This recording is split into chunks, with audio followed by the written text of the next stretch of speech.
Dios, el día de hoy vamos a realizar el devocional familiar, ya siendo el mes de enero, estando ya en las últimas semanas. Eh, Vamos a continuar, hoy vamos a ver un tema en relación a lo que es las ovejas. Sabemos que somos ovejas del Señor, en la familia, los hijos son las ovejas espirituales de los padres que vienen a ser los pastores de cada familia. Vamos a leer en el libro de San Juan 4, en relación a lo que el Señor Jesús dio testimonio de la vida sacrificada que tuvo Él para con las personas que Él consideró también sus discípulos, sus ovejas, a las cuales tenía que predicar y mantener en los caminos de Dios. El Señor nos ayuda a confiar en Él y ser fieles. Recuerde que somos ovejas de Dios y tenemos una conducta distinta al mundo. Oramos. Señor Dios, tú eres santo, te alabamos. La honra es tuya, Señor, te pido perdón por los pecados que he cometido. Ayúdame a hacer siempre tu voluntad. Te ruego me fortalezcas para hacer tu obra. Te amo gracias por tu amor, lo pedimos en el nombre del Señor Jesús. Amén. Leemos en San Juan capítulo 4, versos 43 al 53. Dice la palabra del Señor. 2 días después, salió de allí y fue a Galilea, porque Jesús mismo dio testimonio de que el profeta no tiene honra en su propia tierra cuando vino a Galilea. Los galileos le recibieron, habiendo visto todas las cosas que había hecho en Jerusalén, en las fiestas, en la fiesta, porque también ellos habían ido a la fiesta. Vino pues Jesús otra vez a Caná de Galilea, donde había convertido el agua en vino, y había en Capernaum un oficial de rey, cuyo hijo estaba enfermo. Cuando oyó que Jesús había llegado de Judea a Galilea, vino él y le rogó que descendiese y sanase a su hijo, que estaba a punto de morir. Entonces Jesús le dijo, si no viereis señales y prodigios, no creeréis. El oficial del rey le dijo, Señor, desciende antes que mi hijo muera. Jesús le dijo, ve, tu hijo vive. Y el hombre creyó la palabra de Jesús, la palabra que Jesús le dijo, y se fue. Cuando él descendía, sus siervos salieron a recibirle y le dieron nuevas diciendo, tu hijo vive. Entonces él les preguntó, ¿a qué hora había comenzado a estar mejor? Y le dijeron, ayer a las 7 le dejó la fiebre. El padre entonces entendió que aquella era la hora en que Jesús le había dicho, tu hijo vive, y creyó él con toda su casa. San Juan 4, versos 43 al 53. Un hombre romano que no tenía principios tal vez anteriores, antepasados de cristiano, pero que había conocido la fama de Jesús, su poder de sanar, algo nuevo que él no conocía en su imperio. Y él quiso que Jesús sanara a su hijo que estaba, o su criado que estaba mal. Y creyó que lo podía sanar, porque había visto señales, había visto prodigios. Era un hombre racional. Lo hizo allí, pues también lo puede hacer acá. Y como hombre religioso romano, tenía que ser racional también con su fe. Si creo, pues vivo conforme a ella. Entonces él decidió creer en Jesús y también pidió que su casa todos creyeran en Jesús. Ha habido un cambio en esa familia por la vida o por la orden del Padre. A veces las personas que son más ajenas a Dios en países que son más estrictos, posiblemente no creen en Dios. Pero cuando se dan cuenta que es una verdad, no solamente lo van a creer en sus mentes, o sea, van a llevarlo a la acción, van a comenzar a cambiar todo lo que hace que contradiga ese principio, porque ellos siguen una cadena de acciones, porque tienen que vivir conforme a lo que piensan. Es la ventaja de los países europeos. Cuando aquí se convierte a alguien, cuando lo hace entiende todo lo que debe cambiar, sobre todo cuando no son muy espirituales. Pero a veces el término en medio es el problema, cuando no somos ni muy espirituales ni muy prácticos, porque los muy prácticos cambian bien, los muy espirituales también cambian. El término medio se queda en un sí a veces y en otras veces no. Vamos también seguidamente a alabar a Dios. Hay varios himnos que usted conoce seguro. Pero estamos hoy continuando con Melodías Celestiales, este himnario por los 100 años del Perú, de la Asamblea de Dios. Vamos a alabar a Dios. Himno número 13, lleva por título Dulce Oración. El tiempo pasa y los meses y los años van, pero nosotros sabemos que nos acercamos siempre o cada vez más al tiempo final, cuando el Señor Jesús vendrá a esta tierra. Y estamos esperando su venida fielmente. Vamos a alabar con el himno Dulce Oración. También, oh que amigo. Amén. Himno número 13. Amén. Alabamos al Señor. Dulce oración, De toda influencia mundanal, elevas tú mi corazón al tierno Padre Celestial. Oh, cuántas veces tuve en ti auxilio en ruda tentación, y cuántos bienes recibí mediante ti, dulce oración. Dulce oración, dulce oración, al trono excelso de bondad. Tú llevarás mi petición a Dios que escucha con piedad. Por fe yo espero recibir divina fuerza y bendición, y siempre a mi Señor servir por tu virtud, dulce oración. Dulce oración, dulce oración, aliento y gozo al alma das. En este valle de aflicción, consuelo siempre me serás. Hasta el momento en que veré francas las puertas de Sion, entonces me despediré, feliz de ti, dulce oración. Amén. Esto es importante, recordar esa vida nueva que nos espera, esa declaración es temporal mientras que estemos en la tierra. Himno número 14. Oh, qué amigo. Amén. Oh, qué amigo nos es Cristo, Él llevó nuestro dolor y nos manda que llevemos todo a Dios en oración. Si vivimos desprovistos de paz, gozo y santo amor, eso es porque no llevamos todo a Dios en oración. Te hallas débil y cargado de cuidados y temor, a Jesús refugio eterno, dile todo en oración. Te desprecian tus amigos, cuéntaselo en oración, y en sus brazos de amor tierno, paz tendrá tu corazón. Jesucristo es nuestro amigo, de eso pruebas Él nos dio, al sufrir el cruel castigo que el culpable mereció, y su pueblo redimido hay en él seguridad, porque es un amigo eterno y nos guarda su bondad.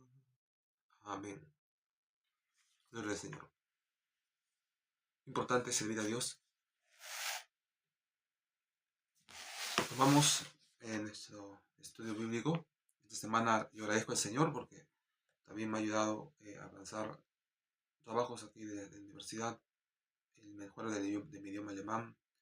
También ha ayudado a unos hermanos de la iglesia. También esta semana se han bautizado un grupo de ucranianos y también de un varón iraní en el templo que asisto, y eso es algo de calidad, es una victoria muy importante. Sabemos que la obra de Dios avanza, sé que los ucranianos también en Alemania tienen cierta tranquilidad, pero en la práctica también ellos, muchos de ellos, por no decir casi todos, no tienen dónde estar en Ucrania porque a veces han perdido sus casas, por eso han venido para acá, y si no consiguen aquí algo, simplemente no podrían, ¿qué hacer? Tendrían que volver a su país, y el problema es el idioma, ellos no entienden. Muchos saben alemán, pero es algo básico, no podrían trabajar.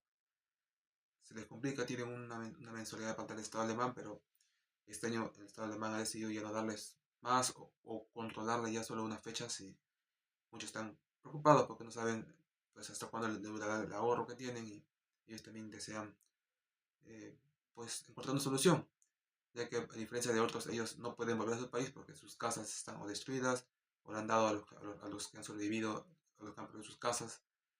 eh, Pueden irse a otros países, pero su idioma ucraniano o ruso no está muy difundido en países como tal vez, sino en su área de los países, tal vez Bulgaria, Rumania, Rusia, Bielorrusia, todas esas zonas de Europa del Oeste. Pero también son ciudades más pobres que su propio país. Es decir, irían en una zona más pobre, y eso también les sería un subdesarrollo para ellos. A lo más pueden encontrar esperanza en Alemania, podría ser en Francia, pero ya la cultura es muy compleja y muy distinta en otros países. Y también el idioma es diferente, es un problema. Algunos de ellos, casi nadie sabe inglés. Y bueno, pero de alguna manera sé que en cuanto también son sus hijos, Dios les proveerá, les va a ayudar de alguna manera. Por último pueden ir a Perú, ahí también hay muchos ucranianos, aunque ellos hablan español y obviamente no van a entender tampoco, pero igual van a tener que aprender español, o sea, el problema es el mismo, ¿no? A menos que trabajen para un ucraniano, creo que es la estrategia, ¿no? Para que así el idioma sea un ahorro. La ventaja de Perú es que vivas en donde vivas en Lima, puedes viajar al centro a trabajar. En cambio en Europa no, acá cada ciudad es independiente. Ir a una ciudad es todo un mundo, o sea, ir a la ciudad principal. Es muy difícil. Y menos podrías pensar que vas a poder congregar a una ciudad principal a los que viven cerca. Es más difícil. Pero aún así, en Perú, al ser más céntrico, facilita esa conexión. En Perú puede dar trabajo a 1000 ucranianos solamente con una empresa en el centro de Lima o en una zona común. En Europa eso es más difícil. Pero aún así, sabemos que Dios proveerá siempre. Amén. Eh, Siempre estamos agradecidos a Dios y siempre damos gracias a Dios en este programa cada vez que se realiza, cada semana. Somos ovejas del prado del Señor y en ese sentido queremos y meditamos y queremos que se realice este culto familiar. Hemos leído en el libro de, bueno, en San Juan 4. Esto es algo, a veces no, uno se compara. Si vemos San Juan 4, capítulo, bueno, verso 50, también lo puedo leer en otras versiones que tengo. San Juan capítulo 4, verso 50, la historia del siervo de este funcionario, o bueno, coronel o centurión romano que fue senado. San Juan capítulo 4, verso 50. Leemos, dice así: Jesús le dijo, ve, tu hijo vive. Y el hombre creyó la palabra de Jesús, que Jesús le dijo, y se fue. Es el ejemplo del hombre que no esperó que Jesús vaya a su casa, sino que lo creyó. Porque no podía creer que Jesús fuese a mentir. Si Jesús dijo que ya sanó, ya sanó. Y más aún, él le había dicho que lo haga así, porque él daba órdenes, también pues Jesús podía dar órdenes, no tenía por qué ir, ¿no?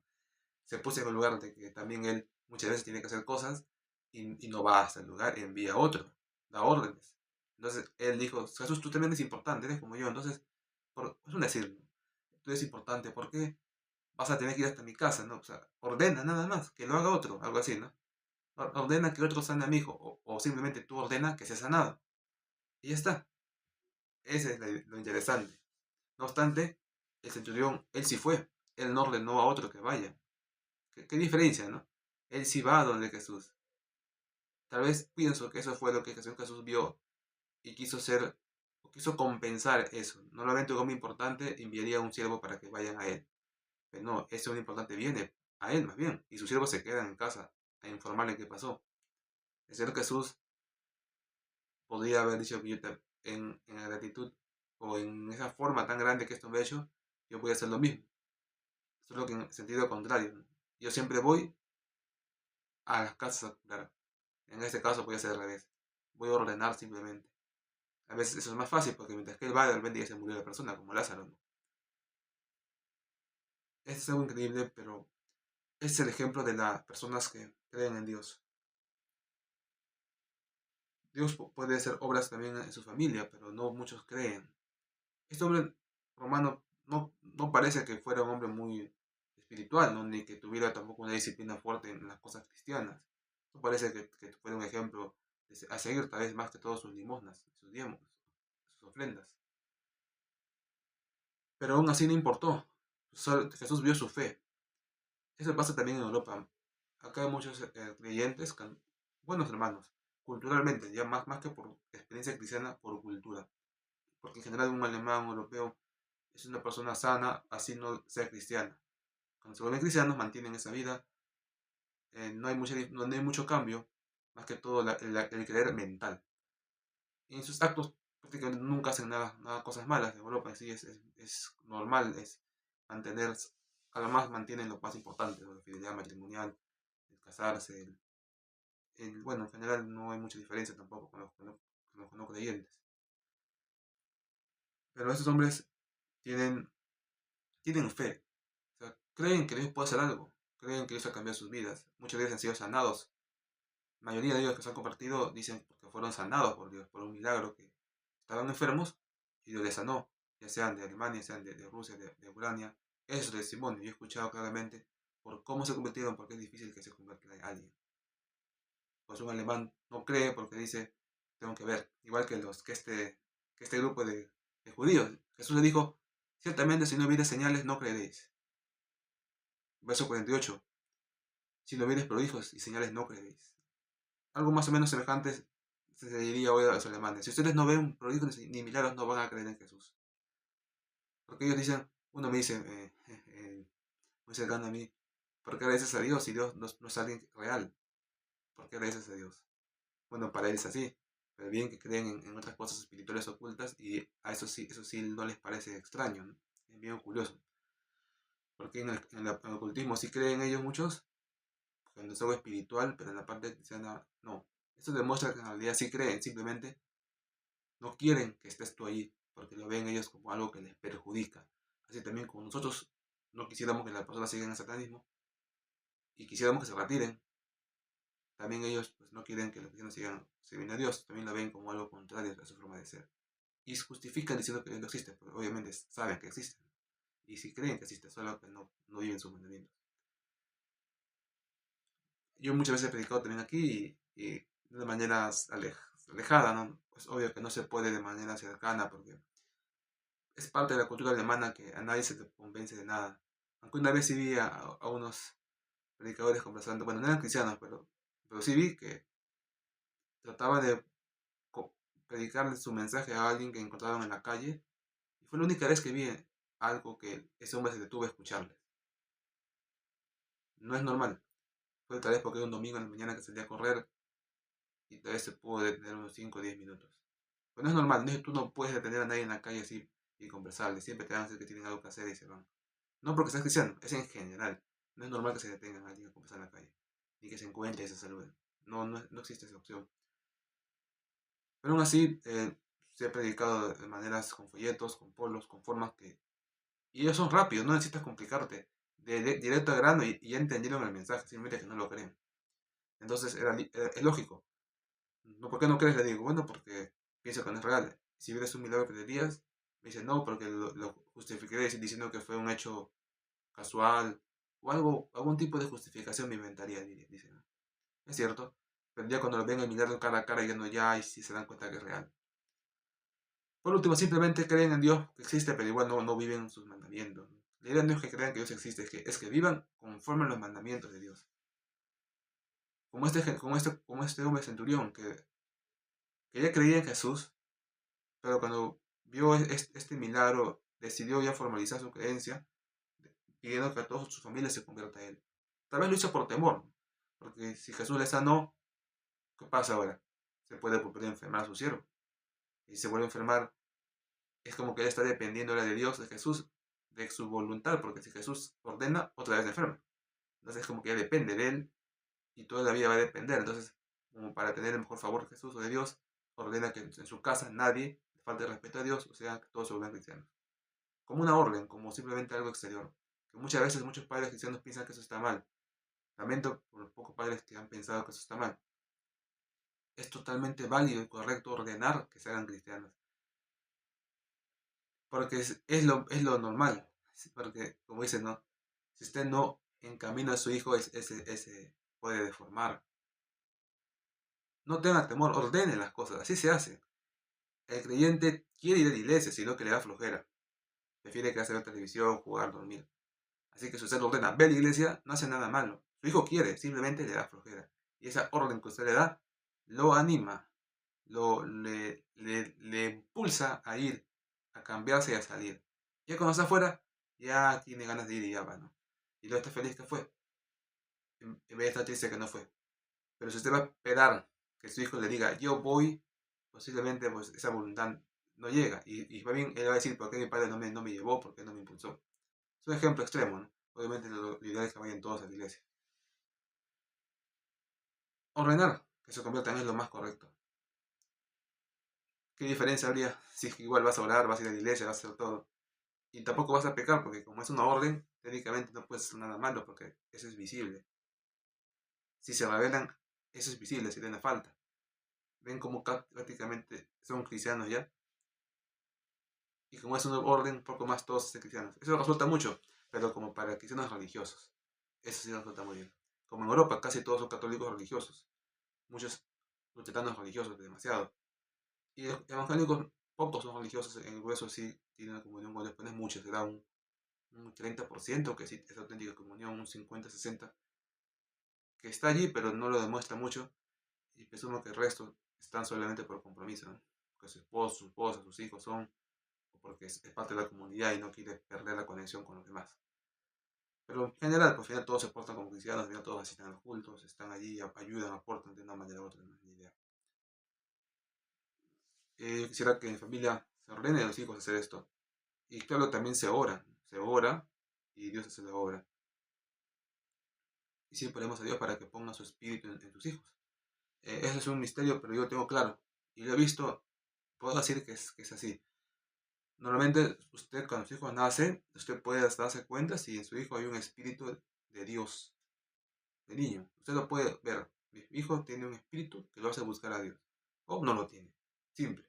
Usted lo puede ver. Lo nota. Lo nota en su conducta. Lo nota en cómo él se comporta cuando algo usted le dice de Dios, de Jesús. Pero a veces no tienen. O son cristianos o son creyentes de niños, pero no tienen ese espíritu. Por lo cual muchas veces se portan mal. Muchas veces no quieren ir a la iglesia. Y en la práctica que yo ya he visto, es muy común que pase eso. Aunque sus padres sean buenos cristianos, muchos de sus hijos tienen que ser llevados a la fuerza. Pero bueno, luego que van están bien. Los niños hablan. Pero yo he visto que hay es un día en que yo veo que ese niño se cambia. Normalmente porque lo veo todos los domingos y un domingo está distinto. Y queda para siempre distinto. Normalmente ha sido después de una oración que se hizo por él. O de un domingo donde él tocó dirigir algo, orar. Y ese día es como que viene distinto.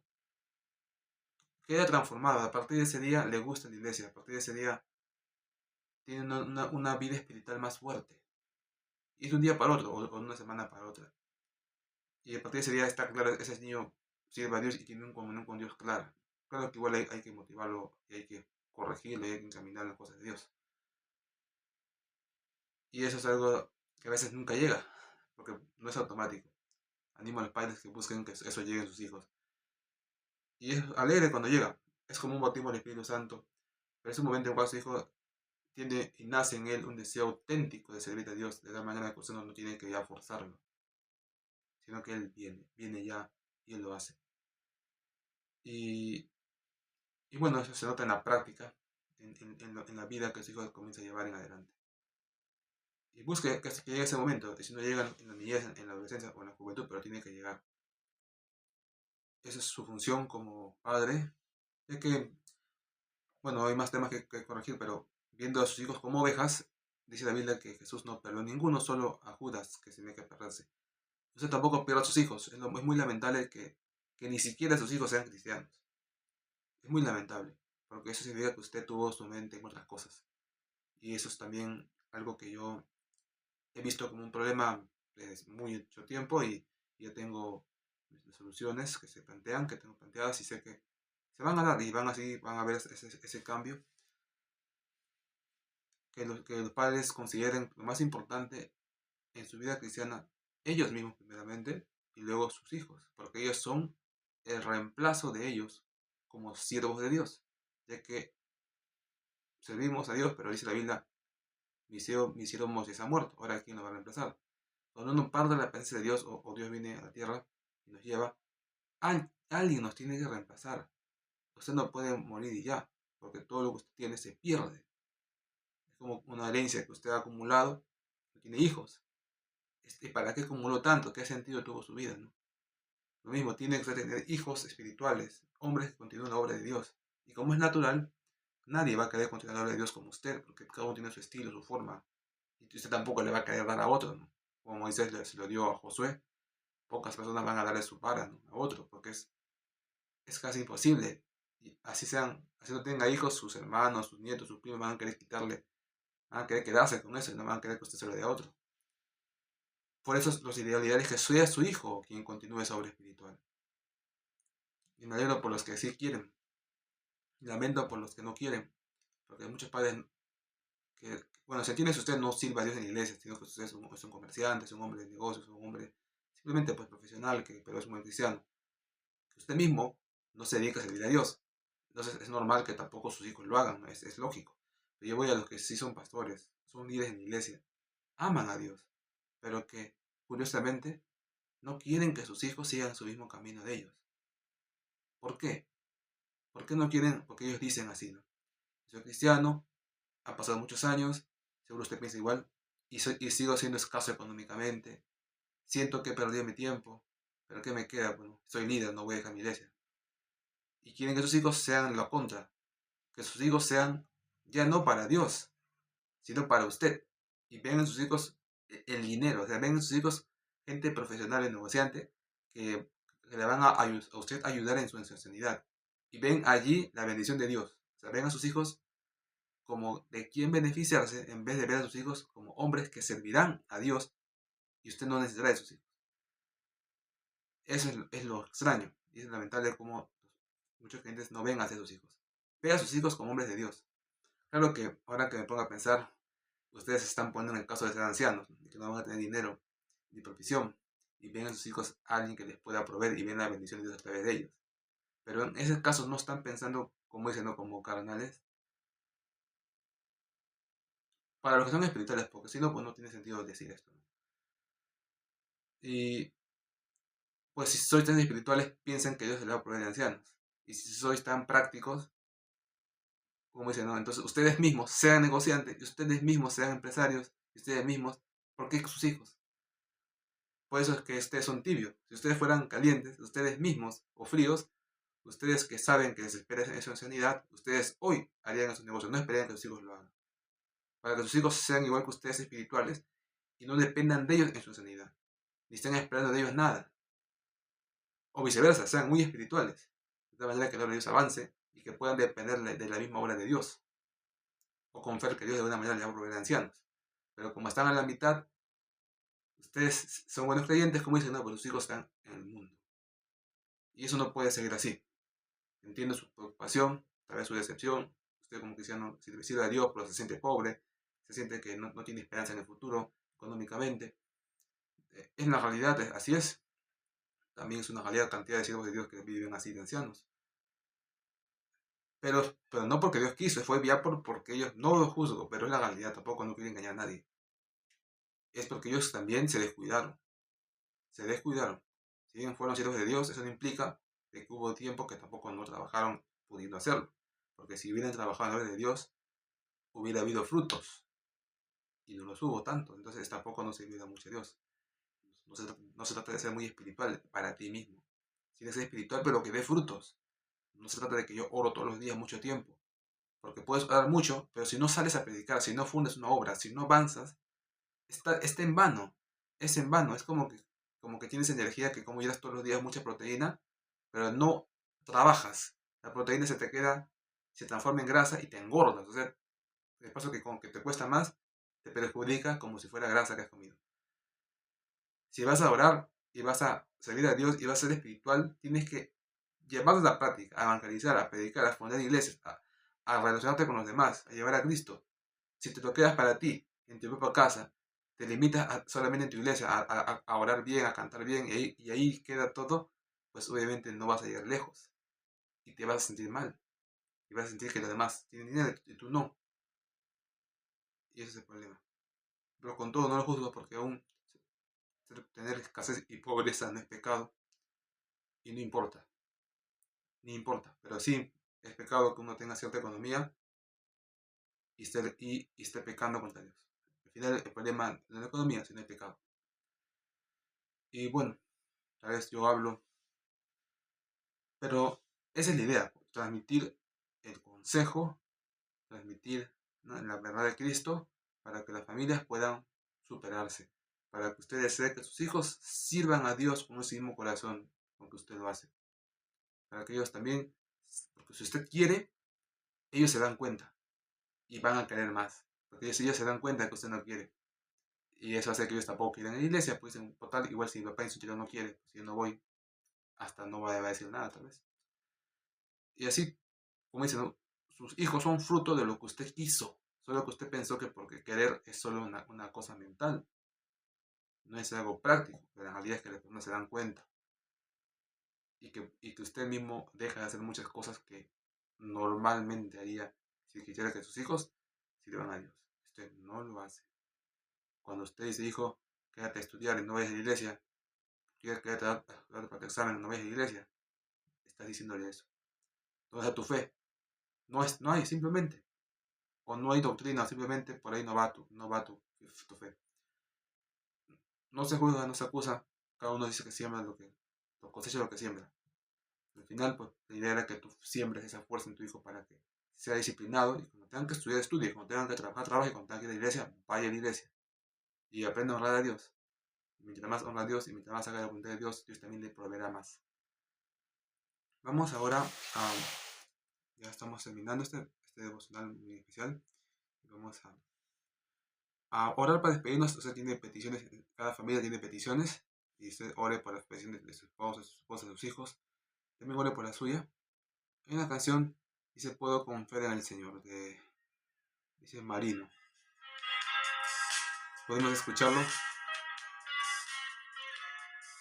Bueno, algunos ya lo deben conocer, debe tener su tiempo esta canción.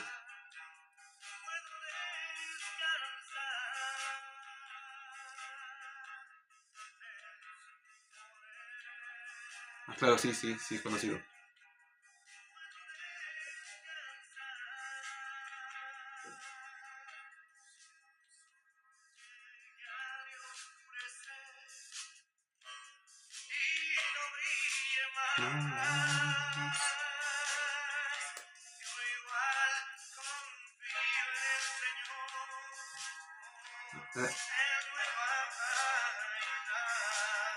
Puedo confiar en el Señor. Confiar en el Señor. No va. Sí, pues muy conocido desde los años 80. ¿Cuántas veces lo he oído en mi casa, en otros lugares? Puedo confiar en el Señor. Pero contrólese. Todo tiene su lugar y simplemente por donde vaya será bendecido en esa área. ¿Qué le puedo decir? Si ustedes tienen gozo y es feliz en el camino de Dios, pues también yo me alegro de que usted tenga esa paz. Oramos para despedirnos y así también terminamos el video. Señor le bendiga, le guarde, le ayude a usted en esta semana, siga educando a sus hijos, siga sirviendo a Dios y mantenga su corazón en los caminos del Señor. Saludo, Pastor Luis Rafael Pérez. Bueno, ahora estoy en Alemania. Saludo a los hermanos de la Iglesia Cristo vive. Dios le bendiga, hermanos. Cristo vive. Gloria al Señor. Amén.